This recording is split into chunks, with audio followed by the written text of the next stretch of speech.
দর্শক, শিক্ষায় জাতির মেরুদণ্ড হলেও সব শিক্ষাই কিন্তু তা নয়। আবার শিক্ষকেরা জাতি গড়ার কারিগর হলেও সব শিক্ষকই কি জাতি গড়ার কাজে তাদের মেধামরণ দিচ্ছে? অনেক শিক্ষকই জাতির ভবিষ্যৎ শিক্ষার্থীদের নিয়ে নানা অনিয়ম, দুর্নীতি এবং অর্থ বাণিজ্যে লিপ্ত হয়ে পড়েছে। আর এমনই একজন শিক্ষকের অনিয়ম, দুর্নীতি এবং নানা অভিযোগ নিয়ে সাজানো হয়েছে এশিয়ান টেলিভিশনের অনুসন্ধানমূলক অনুষ্ঠান অপরাধের খোঁজের আজকের পর্ব। পুরো অনুষ্ঠান জুড়ে আপনাদের সাথে আছি আমি, সাজ্জাদ হোসেন। 300 টাকা ছাড়া একটা টাকা নিব না, তুই যা করার তা করগা। ফর্ম ফিল আপ 7,000 টাকা চাইছো। 45 টাকা কিসের? রাতে কতটা বাজে পেয়েছি? পার্সোনালি আমি হচ্ছে একটা শিক্ষক না। ঠিক আছে, তাহলে প্রধান শিক্ষক তো আসে, আপনি ওনার সাথে আসেন। আপনি তো প্রধান। উচিত তো আমার এটা বিষয়ে আমি আপনাদের সাথে কোনো তর্কে জড়াচ্ছি না। আপনারা বাধ্য করছেন। আপনারা বলছেন না রে ভাই। দর্শক, গাজীপুরের আদর্শ বিদ্যালয়ের প্রধান শিক্ষক আবুল হোসেন মোরল বেশি টাকার আশায় সরকার নির্ধারিত নিয়মের বাহিরে নিচ্ছেন অতিরিক্ত পরীক্ষা। অন্যদিকে কোমলমতি শিক্ষার্থীদের জিম্মি করে সেই পরীক্ষার ফির নামে অভিভাবকদের কাছ থেকে নিচ্ছেন বাড়তি টাকা। পরিশোধে ব্যর্থ হলে করছেন চরম দুর্ব্যবহার। দর্শক, আবুল হোসেন মোরলের অনিয়ম, দুর্নীতি এখানেই শেষ নয়। এমন অসংখ্য অনিয়মের বিষয়ে বিস্তারিত জানবো, তবে একটা বিজ্ঞাপন বিরতির পর। সাথেই থাকুন।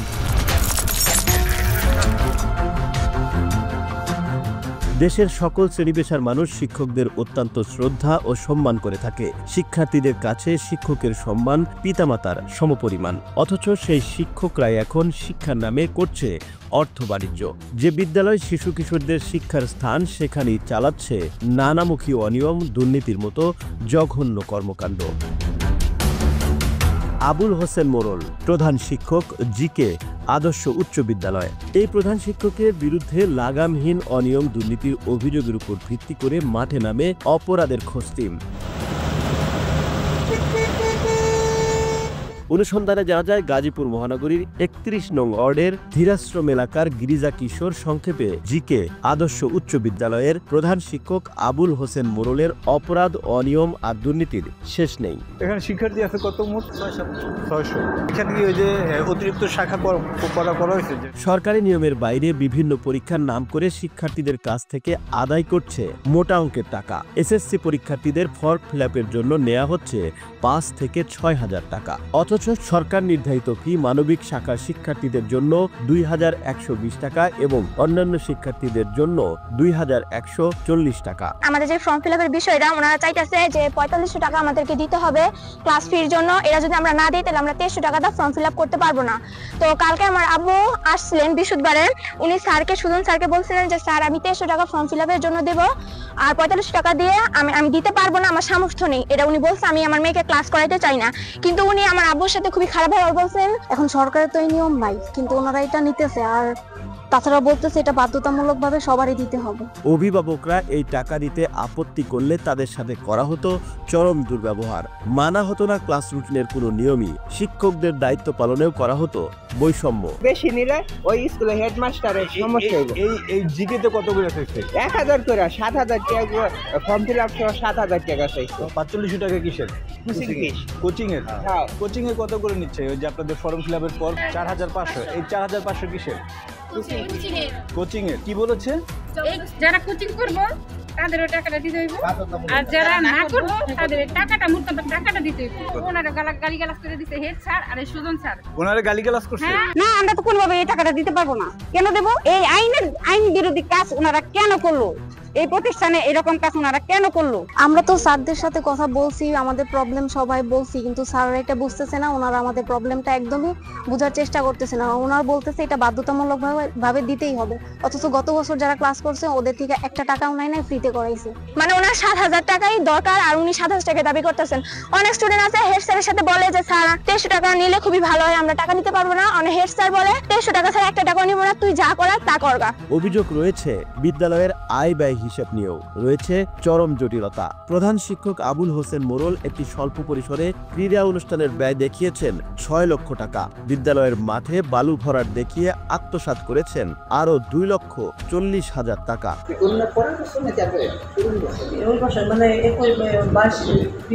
কিন্তু আমরা যেটা জেনেছি যে কোনো ধরনের বালুই ফালানো হয়নি। বিদ্যালয়ের আয় ব্যয় হিসেবের জটিলতা নিয়ে আবুল হোসেন মোড়লের কাছে প্রশ্ন করলে কোনো সদুত্তর পাওয়া যায়নি। একটা প্রতিষ্ঠান, একটা ব্যক্তি, একটা প্রতিষ্ঠান, আপনারা বাধ্য করছেন যে এই টাকাটা দিতেই হবে, না কোচিং করলেও দিতে হবে, না কোচিং করলেও দিতে হবে, না করলেও দিতে হবে। আপনি যা বলুন যেটা আগে একটু কথা বলে আসি। আপনারা বলছেন না রে ভাই। দর্শক, আবুল হোসেন মোড়লের অনিয়ম দুর্নীতি এখানেই শেষ নয়, এমন অসংখ্য অনিয়মের বিষয়ে বিস্তারিত জানবো।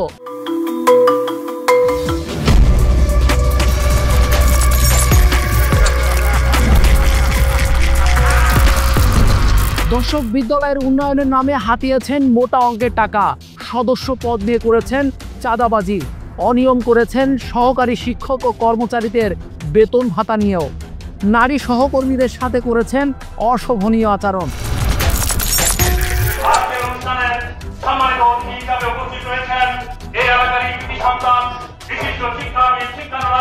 সরকারি নির্দেশনায় রয়েছে কোনো বিদ্যালয়ে আজীবন দাতা সদস্য হতে হলে তাকে 6 লক্ষ টাকা প্রদান করতে হবে, কিন্তু অভিযোগ রয়েছে 2 লক্ষ টাকা নিয়ে ব্যঞ্জন মুজিব নামে একজন ব্যক্তিকে জিকে আদর্শ উচ্চ বিদ্যালয়ের আজীবন দাতা সদস্যের পদ দিয়েছে আবুল হোসেন, তাও আবার স্কুল ফান্ডের টাকায়।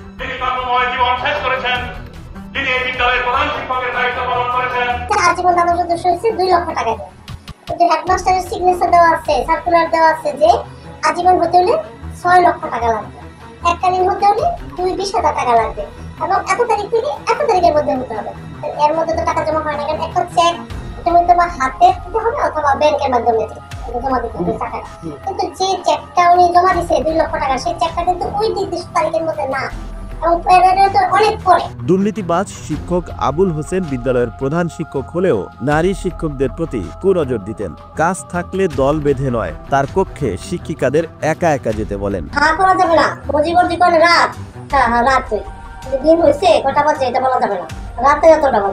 পার্সোনালি আমি হচ্ছে অ্যাটাকের শিকার হয়ে প্রচন্ড রকম অ্যাটাক হয়, কখনো দুজনকেই কখনো একজনকে ধরে এরকম করে আর কি। হ্যাঁ, এখন আপনি মনে হয় এটা বুঝতে পারতেছেন যে যেহেতু ইন্টারনাল বিষয়,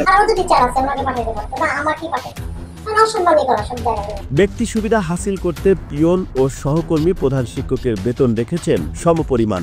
প্রধান শিক্ষক ও সহকারী প্রধান শিক্ষকের বেতনের মধ্যে রয়েছে আকাশ পাতালের ব্যবধান। অন্যান্য শিক্ষকরাও আবুল হোসেনের দ্বারা সীমাহীন বৈষম্যের শিকার হচ্ছেন।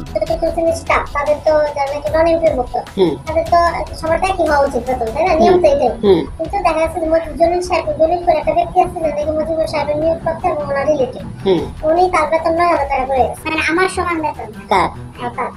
হ্যাঁ, তখন আমি যখন ওই বেতনগুলো বাড়াই তখন কিন্তু ওনার সাথে আমার কথা হলো, মুজিবুর সাহেবের সাথে বেতন বাড়াই বলি, ওনার সাথে আমার এটা নিয়ে ঝগড়া হয়েছিল।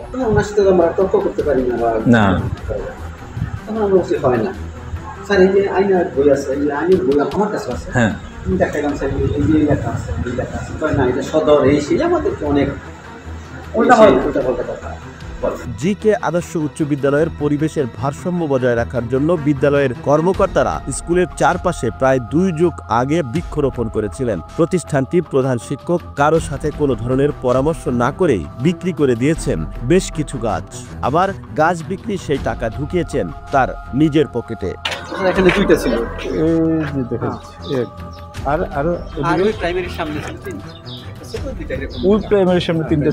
বিধিনিষেধ থাকলেও ক্লাস বাদ দিয়ে ছাত্রছাত্রীদের নিয়ে সংবর্ধনা সহ করছেন নানা অনুষ্ঠান। স্কুল এরিয়ায় সংবাদকর্মীদের প্রবেশাধিকারে দিচ্ছেন হুঁশিয়ারি।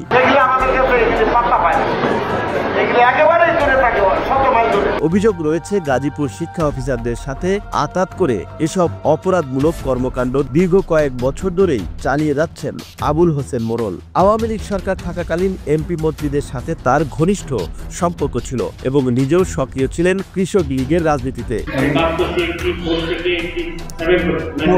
কোথায় কোথায় কাজ করতেন? আমরা টিভিতে কাজ করি, আমি কাজ করতে জানি বাংলার মুক্ত বলা যায়, তারপরে কাজ করতে গণমুখী। বৈষম্য বিরোধী আন্দোলনের মাধ্যমে শেখ হাসিনা সরকারের পতন হওয়ার পরপরই স্থানীয় কিছু বিএনপি নেতাদের সাথে সুসম্পর্ক করার সর্বোচ্চ চেষ্টা চালিয়ে যাচ্ছেন আবুল হোসেন। কিছুটা সফল হয়েছেন। উপস্থিত রয়েছেন আমাদের এই গাজীপুরের কৃতি সন্তান, বিশিষ্ট রাজনীতিবিদ, যিনি বিএনপি সাবেক সাধারণ সম্পাদকের দায়িত্ব পালন করেছেন এবং গাজীপুর মহানগর বিএনপি সহসভাপতির দায়িত্ব পালন করেছেন। যে কোনো কারোর কমপ্লেন থাকতে হবে, আপনি যদি আমি যার নামে কমপ্লেন করবো আপনি তাকে নিয়ে আসতে পারবেন। কোনো স্কুলের বিষয় বলতে ঠিক আছে, তাহলে প্রধান শিক্ষক তো আসে, আপনি ওনার সাথে আসেন। এই একই লোকের বিরুদ্ধে এর আগেও তদন্ত কমিটি হয়েছে, তদন্ত কমিটিতে তার যে অনিয়ম দুর্নীতি সেটা কি হয়েছে, কিন্তু তারপরে তো তার বিরুদ্ধে কোনো ব্যবস্থা গ্রহণ করা হয়। পেপার কাটিং গুলো দিয়ে এই বিষয়ে এটা বিষয়ে আমি আপনাদের সাথে কোনো তর্কে জড়াচ্ছি না। যদি এরকম থাকে প্রমাণ, তাহলে আমাদের শিক্ষা শাখা এডিসি শিক্ষা, তারপর সভাপতি আছে, ওরা ব্যবস্থা নিবে। এই অনিয়ম দুর্নীতি তো আজকের না। মন্ত্রী আমি এই যে কয়েকদিন যাবো তো চালাইতে আমার সমস্যা হয়, আমার সব পেন ইন্সপেক্টর এইখানে তো শিক্ষা রিলেটেড এই মাধ্যমিক, আপনি তো প্রধান। অতিরিক্ত টাকা আদায় করতে গিয়ে তাদের সাথে যে দুর্ব্যবহার এবং শিক্ষার্থীর সাথে খারাপ ব্যবহার, এই বিষয়গুলো জানার পরে আপনাদের এই বিধি নীতি মোতাবেক কি কার্যক্রম গ্রহণ করার কথা রয়েছে? ফর্ম ফিল আপের সময় এই টাকার বাইরে কোনো টাকা নিলে ওই বিদ্যালয়ের প্রধান শিক্ষক এবং যারা এর সাথে সংশ্লিষ্ট তারা দায়ী থাকবে, এবং যদি এরকম কোনো রিপোর্ট আমরা পেয়ে থাকি তাহলে আমরা আমাদের বিধি মোতাবেক যথাযথ ব্যবস্থা নিতে বাধ্য থাকব। এত সব অভিযোগ যে শিক্ষা প্রতিষ্ঠানের প্রধানের বিরুদ্ধে, কিভাবে তিনি এখনো সেই প্রতিষ্ঠানে বহাল আছেন এমন প্রশ্ন উঠেছে জনমনে। আবুল হোসেন মোরলের এসব অনিয়ম দুর্নীতির যথাযথ ব্যবস্থা গ্রহণ করতে শিক্ষা অধিদপ্তর কর্তৃপক্ষ এবং দুর্নীতি দমন কমিশন দুদকের হস্তক্ষেপ কামনা করছেন সমাজের সচেতন মহল।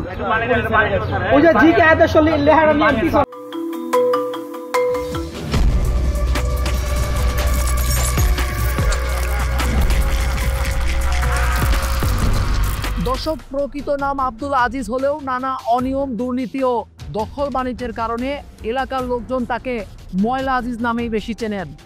স্বৈর শাসকের দোসরে আব্দুল আজিজ বৈষম্য বিরোধী ছাত্র আন্দোলনে ছাত্র নির্যাতনেও বড় ভূমিকা রেখেছে। গাজীপুর মহানগরের ৩৭ নং ওয়ার্ডের গাছা থানার মৃত নেকবার আলীর ছেলে আব্দুল আজিজ। ক্ষমতা থাকাকালীন তিনি ছিলেন আওয়ামী লীগের প্রভাবশালী সদস্য ও সক্রিয় কর্মী।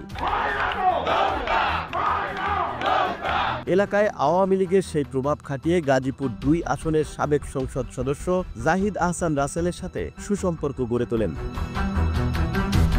বিভিন্ন কৌশল অবলম্বন করে ৩৭ নং ওয়ার্ডের ময়লা অপসারণের কাজটি বাগিয়ে নেন। নিজের লোকবল দিয়ে বিভিন্ন বাড়ির ময়লা অপসারণের নামে বাড়িওয়ালাদের কাছ থেকে তৎকালীন গাজীপুর সিটি কর্পোরেশনের নির্ধারিত টাকার চেয়ে বেশি টাকা আদায় করত আব্দুল আজিজ। তিনি আমাদের বাড়ি সহ আশেপাশে যত বাড়ি আছে সবার রুম প্রতি ৫০ থেকে ৬০ টাকা করে নেয়। তারা এর বিনিময়ে বিভিন্ন ধরনের অঙ্কের টাকা পয়সা খাচ্ছে। সাধারণ মানুষের চলাচলের রাস্তা বন্ধ করে রাখে ময়লার গাড়ি। মসজিদ, মার্কেট এবং বিদ্যালয়ের সামনে স্তূপ করে রাখা ময়লার কারণে নষ্ট হচ্ছে স্বাভাবিক জীবনযাপন, ছড়াচ্ছে নানাবিধ রোগ ব্যাধি। আমার বাড়ি জামাল মার্কেটের সেখানে ময়লা স্তূপ থাকার কারণে সেখান থেকে ময়লা পায় জমা, সেখান থেকে আসার সময় আমার এই সমস্যা মানে অ্যালার্জির কারণে, মানে ময়লার পানির জন্য আমার এই অ্যালার্জিটা হওয়া শুরু হয়েছে। আপনার এলাকাবাসী কেন এটা প্রতিবাদ করেন? আমরা কি করব, আমরা যারা হলো উচ্চ লেভেলের লোক, এগুলো তার কিছু করা উচ্চ লেভেলের একজন উচ্চ লেভেলের মানুষ কি স্থানীয় মানুষদের, সাধারণ মানুষের ক্ষতি করার মতো সে কাজ সে করতে পারে? কিসের প্রভাব কাজ পেটের পিছনে কে আছে? না, সবাই এটা করেন না করে এভাবে চলতে থাকলে জীবনের হুমকির পাশাপাশি বাড়বে নানা স্বাস্থ্য ঝুঁকিও। প্রচুর পরিমাণে মশা বেড়ে গেছে, যার ফলে মশকবাহিত রোগ ব্যাধি দেখা দিয়েছে। আমরা চলাচল করতে গিয়ে মারাত্মক সমস্যার সম্মুখীন হচ্ছি। এই পথে যারা চলাচল করে সবাই স্বাস্থ্য সমস্যার মধ্যে আছে। পরিবেশবিদরা জানান বিষয়টি খুবই মারাত্মক।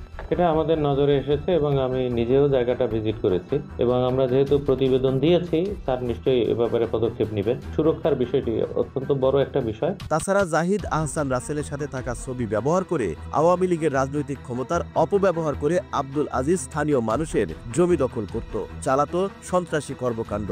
তার এসব ভিন্ন কাজের জন্য এলাকার মানুষ বেশিরভাগ সময় তাকে ময়লা আজিজ বলে ডাকে। আমাদের এলাকার আব্দুল আজিজ সে আওয়ামী লীগের তকমা লাগিয়ে জোর জবরদস্তি করে আমার জমি বুক দখল করার অপচেষ্টা করতেছে।